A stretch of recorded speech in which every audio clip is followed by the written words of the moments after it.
Hi everyone, welcome to ITV. Hope you are all doing good.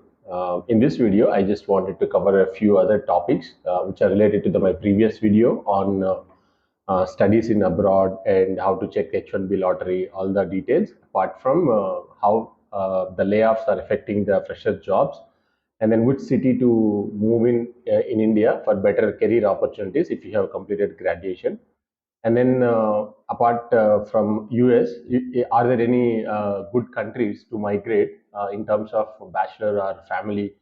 Which country is very good to migrate or for immigration purposes in terms of US, UK, Australia, Canada, or Europe? Which one is better? So these are the four topics which I wanted to cover as part of this video. First one, how to check the authenticity of different US programs or universities or schools if you have got an admission. So we have a clear document which is provided by the US government basically to check the bogus credentials of any university or anything.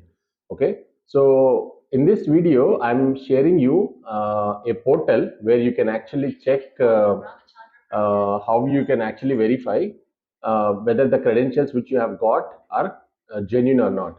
Okay, so if you see my screen, actually here you have the portal named travel.state.government, where they are providing the authentication of American academic credentials. Okay, whoever is actually providing a program or graduation or post graduation or schooling, whatever is provided by any of the US based organizations, they have a check where they can check that. So here, if you go to this aspect, you can check database of accredited post-secondary institutions. So if you go there, you can actually identify any college, okay, or any school or any program which you are actually got admission from the US. You can just go here, mention that college or program, and then go search. Okay, if you just take University of California, just search it. It will provide you all the options related to uh, different University of California branches or institutes which are available across US and their addresses. Even you can go to their phone number, website, everything. Okay, so whatever you have got, see, University of California, Davis. It is the educational site. If you have got admission from this portal, then it is genuine. Anything else is just a bogus or fraud credentials. So you need to be aware, and you can check from here where you can actually identify whether the program or school or university which you have given admission is proper, genuine or not. So a lot of queries I have got from the previous video is that how do I check from the previous educational program which I have got admission for, whether it is genuine or not, whether I should go ahead for the F1 visa or studies abroad. Where do I check? Is there any government website which I can check? So this is the website which you can actually use for verifying your program credentials. As you can see from the screen, you need to go to travel.state.government, US Department of State. You can see this authentication of different academic credentials. Okay, if it is mentioned as not genuine in this portal, that means that you need to be aware that whether you should go for that university or not. Okay, that's the first thing which I wanted to cover in this video. How to check the credentials of a US program, university, or school which is providing admission, whether it is genuine or not. So that's the answer for you. You can just go check it, and then be careful, and you can call the universities also. You have numbers from there, you can actually identify that. Second thing which I wanted to cover is which city or which country in abroad I need to move, which will be better for me current economical situation or job market. So I wanted to compare US, Canada, Australia, UK, and Europe. Europe meaning apart from UK, we have Germany, we have Sweden, Netherlands, and we have Finland, Brussels, Brazil, not Brazil, Brussels. So you have a lot of other cities and countries also which you can immigrate to. So I wanted to compare US, Canada, Australia first, and then if, in terms of the number of opportunities, number of innovations that are happening, US is always the first priority. Reason being, the innovation that is happening, and then openness for the market changes that it is providing, and also the security in terms of you know future growth, like the currency values, or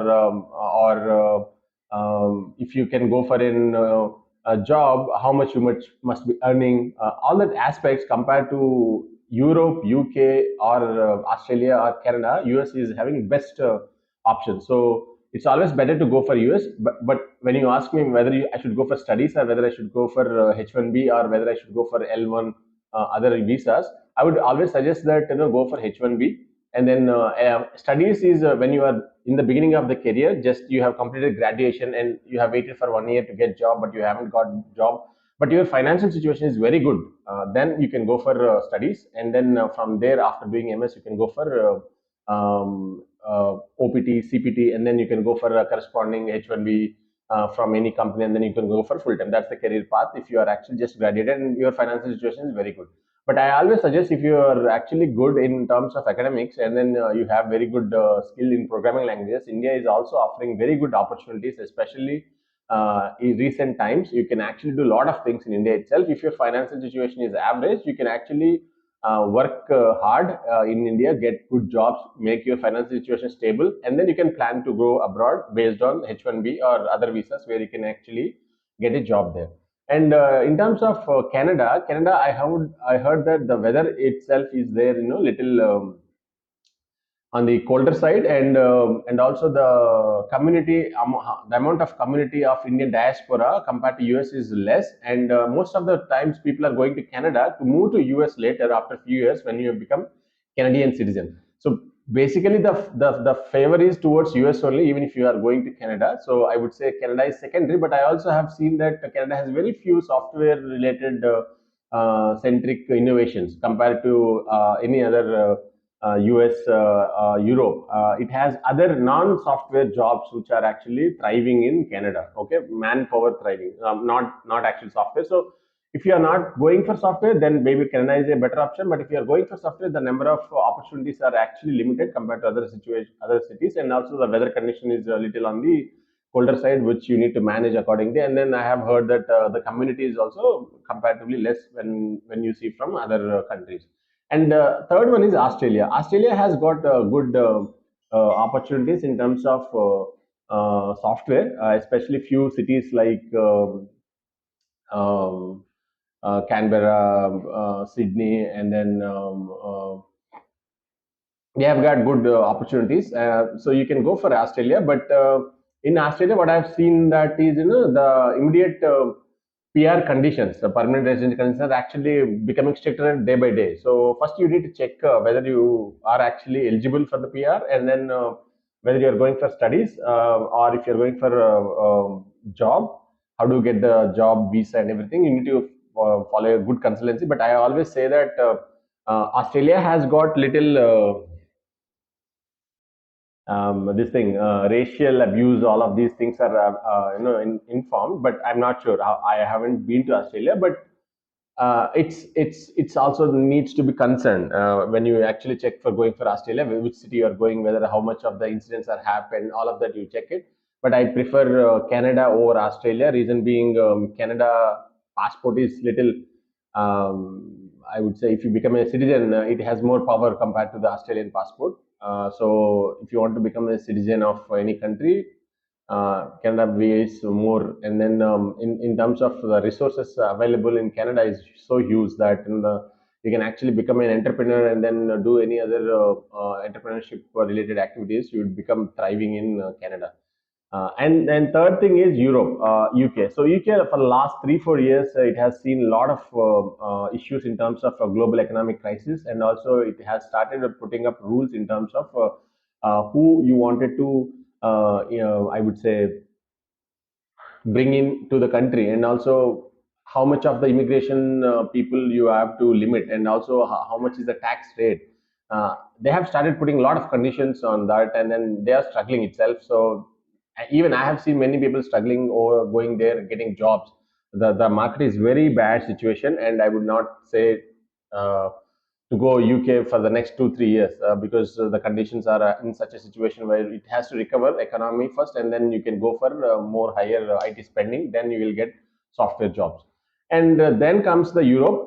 Europe is a very good situation, but right now because of the war and then energy crisis, they do are also having their own problems. The only benefit which I would see is Europe is much calmer in terms of its culture. The only barrier is you need to learn their local language. Then you will be well fitted into the culture, and you would also feel more involved. But if you don't know the language, it will be little difficult.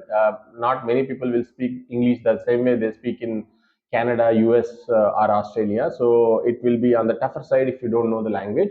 And also the salaries are not on par with comparatively US, Canada, Australia. So salaries are also on the lower side. The only benefit is the work-life balance. It's amazing work-life balance in Europe, where it's everything much simpler. You don't need to extend the conflict of personal life, job life will not be there, and you will have a lot of work life balance. That's the amazing part in the Europe. So these are the factors which you can actually identify and then consider whether you are moving to any of the country which I've discussed right now, like US, Australia, Canada, UK, or Europe. And the third thing which I wanted to cover is this is for Indian students or Indian software employees working in India. What are the aspects? I have just graduated. I have been seeing a lot of layoffs in multiple companies. How I should actually work in terms of career building and which city I should move. Okay. So first I will cover why so there are so many layoffs happening. So in Corona, what happened is they have hired excessive people in product companies, and after the Corona, all the online subscriptions which are done by the all the companies which are having product services, they have stopped it, and then product based companies started seeing a lot of reduction in the subscriptions, and then they can't afford to have people working even though there is no business. They started laying off the people, and then once they started laying off the people, the kind of the reverberations in the market will be like, everyone will start saying, oh, there is a lot of issues are happening in the software industry, and it have started creating a panic kind of thing across all the service based companies as well after the product based companies. And in India especially, once the product companies started cutting down their budgets on the services which they are offering previously to the corona situation is now gone down, and service based companies have got a lot of their implementations also got on hold by the product companies.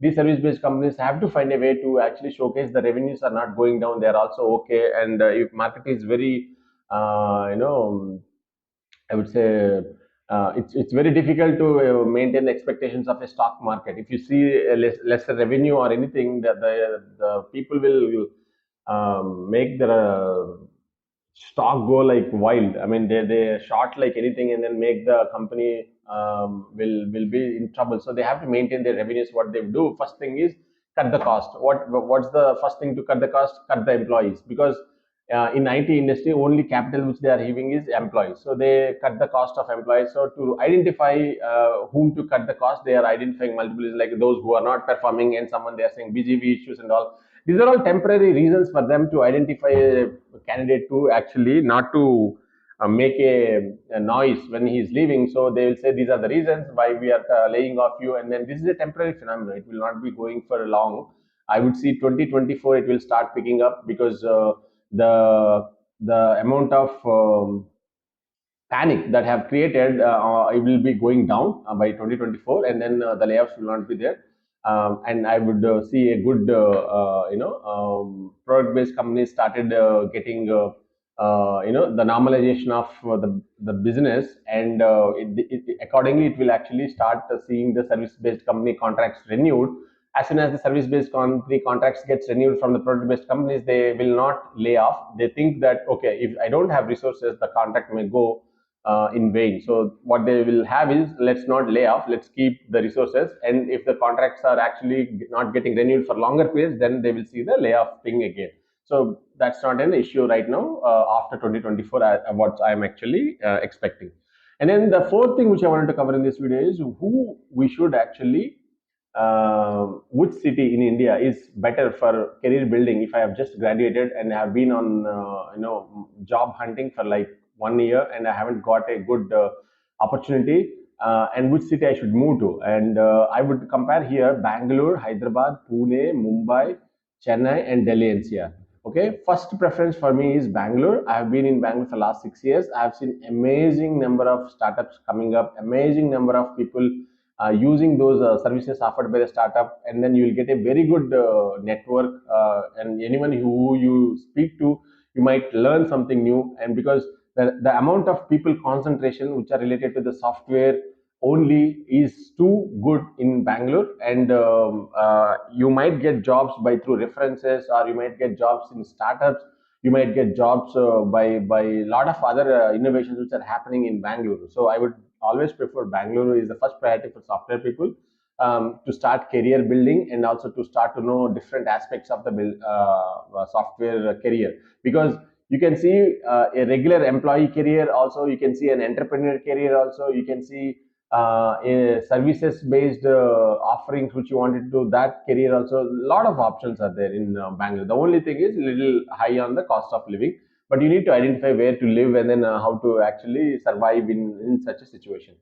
Pune, on the other hand, I have seen it is also having good number of offshore branches started by the MNCs, and also the weather is good, and Pune has the cost of living even less, little lesser also. But the amount of people who are concentrated in terms of per kilometer, how many software developers are there, it's less compared to Bangalore and Hyderabad. So Pune is just booming, but not a situation where you can actually immediately go and find a career for yourself. And that is for actually for settled people, it will be a better option, because they will see a good weather, they will see good roads, and then they will see not so much congestion in the roads or anything. So that's where they will actually move in. But Hyderabad, on the other side, is low cost of living and also has got good software concentration, and the infrastructure is booming very high in Hyderabad recently. Last 6 to 10 years, the amount of infrastructure they have built up is too good compared to any other city.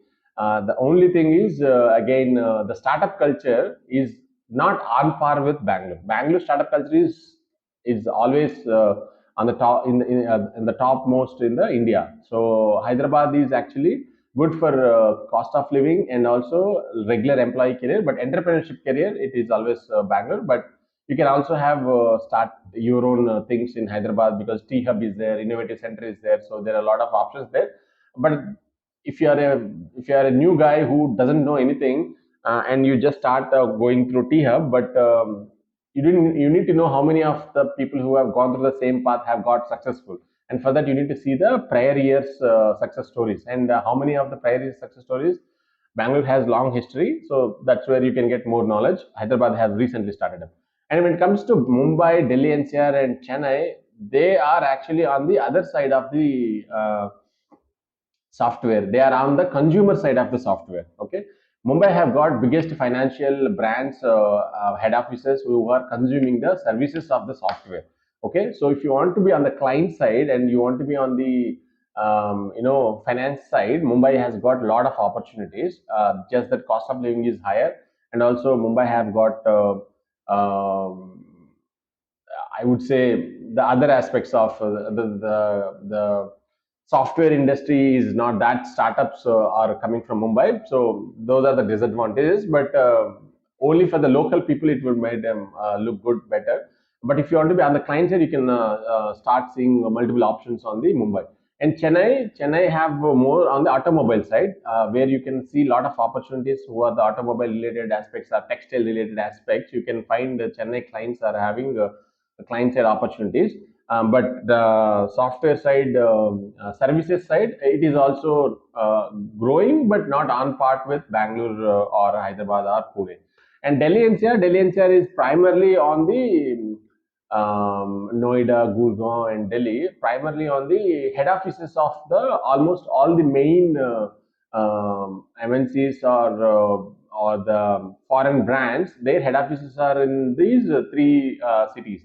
So if you want to be on the corporate side, where you wanted to have the leadership related aspirations, that is the best place to go, because all the corporate decisions will be taken there, and then you can actually identify how you can grow and then work. All of that can be done in Delhi NCR. But I have seen recently that the amount of traffic is actually higher on the and then cost of living is also higher, and then the culture is little abrasive.